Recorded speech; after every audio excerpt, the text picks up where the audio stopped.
কবিগুরু রবীন্দ্রনাথ ঠাকুরের লেখা কবিতা বিচিত্র সাথ। আমি যখন পাঠশালাতে যাই, আমাদের এই বাড়ির গলি দিয়ে 10টা বেলায় রোজ দেখতে পাই ফেরিওয়ালা যাচ্ছে ফেরি দিয়ে। চুড়ি চাই, চুড়ি চাই, শেষ থাকে চীনের পুতুল ঝুড়িতে তার থাকে। যায় সে চলে যে পথে তার খুশি, যখন খুশি খায় সে বাড়ি গিয়ে। 10টা বাজে, 10:30 বাজে, নাইকো তারা, হয় বা পাছে দেরি। ইচ্ছে করে সেলেট ফেলে দিয়ে অমনি করে বেড়াই নিয়ে ফেরি। আমি তখন হাতে মেখে কালি ঘরে ফিরি 4:30 বাজে।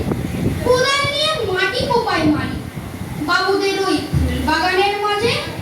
কেউ তো তারে মানা নাহি করে, কোদাল পাছে পড়ে পায়ের পরে।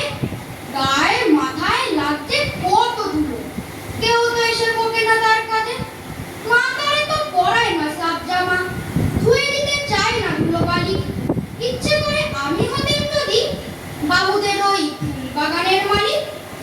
একটু বেশি রাত না হতে হতে মা আমারে ঘুম পাড়াতে চায়। জানলার দিয়ে দেখি যে পথে পাগড়ি পরে পাহাড়ওয়ালা যায়।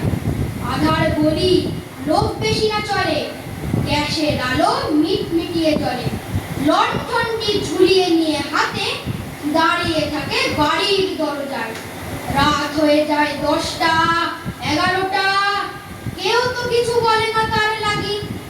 ইচ্ছে করে পাহাড়ওয়ালা হয়ে গলির ধারে আপন মনে জাগি। নমস্কার।